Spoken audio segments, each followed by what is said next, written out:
देखिए, ऐसे है कि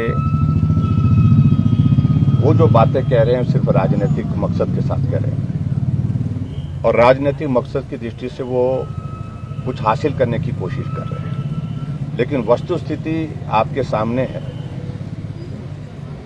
जब रात को 11 साढ़े 11 बजे हमको जानकारी मिली और हमें इस दिशा में पुष्टि होती दिख रही थी कि ये पेपर लीक हुआ है, रात को ही हमने आदेश दिए एफआईआर लॉन्च करने के और उसके पश्चात सुबह 9 बजे एसआईटी कॉन्स्टिट्यूट करने के आदेश दे दिए। 9:30 बजे मैंने जो कांस्टेबल की भर्ती का जो पेपर लीक जिसका जिक्र आया था रिटन टेस्ट का, उसको रद्द करने का निर्णय कर दिया, उसको घोषणा कर दी। और उसके बाद एसआईटी ने, मैं कह सकता हूं कि बहुत बेहतर ढंग से सारे उस इन्वेस्टिगेशन का प्रोसेस को आगे बढ़ाया है और बहुत सारे लोगों की उसमें अरेस्ट हुई है और संभवतः जो असली जो उसमें दोषी लोग हैं उन तक पहुंचने के करीब पहुंच गई है। उनमें से कुछ लोगों को पकड़ लिया है और हो सकता है कुछ और लोगों को पकड़ने की भी बात। लेकिन जो अब उनकी कांग्रेस वालों की जो मांग, पहले सीबीआई की मांग कर रहे थे, अब मांग ये कह रहे हैं कि डीजीपी का रेजिग्नेशन होना चाहिए, मुख्यमंत्री का रेजिग्नेशन। ये सिर्फ राजनीतिक मकसद के साथ बातें कही जा रही हैं। जो बेस्ट पॉसिबल जो किया जा सकता था और उस बात को लेकर के हम आगे बढ़े। और जब मुझे ये भी लगा कि ऐसे में हमको उचित लगता है कि पुलिस विभाग इंटरव्यू कंडक्ट कर रही थी और इसकी निष्पक्ष जांच पर प्रश्न चिन्ह खड़े किए जा रहे हैं, क्योंकि पुलिस विभाग इंटरव्यू भी करवा रही थी और पुलिस विभाग जांच भी करवा रही थी। ये दो चीजें साइमल्टेनियसली जो है वो करने पे प्रश्न चिन्ह जब खड़े हुए तो मैंने तय किया कि इसकी जांच सीबीआई से होनी चाहिए।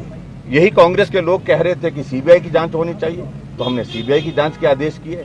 अब कह रहे हैं कि जुडिशियल जो है हाई कोर्ट के जज से होना चाहिए। ऐसे देखिए, इन सारी चीजों का इस तरह से कोई अंत नहीं होगा।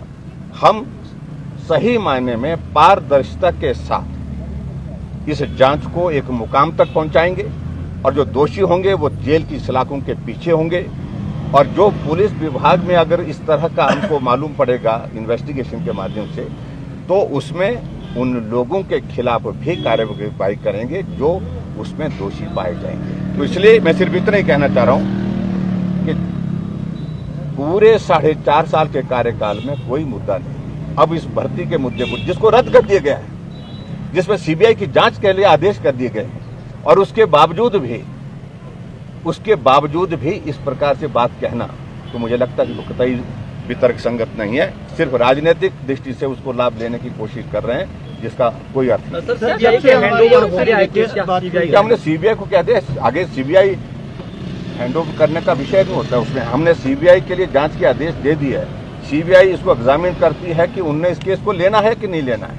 उनने इस बात को तय करना है कि कब तक इस प्रोसेस को, जब तक सीबीआई इसको अपने हाथ में नहीं लेती इस मामले को, तब तक मैंने तय किया है कि हमारी एसआईटी की जो इन्वेस्टिगेशन की प्रोसेस जारी रहेगी। एसआईटी की इन्वेस्टिगेशन में जो फर्दर हुई है, क्या उसमें ऐसी कोई जानकारी आई है कि कोई देखिए ऐसा है, उस पर हम कुछ नहीं कहना चाह रहे हैं, कारण कि इन्वेस्टिगेशन की प्रोसेस जारी है, उचित नहीं।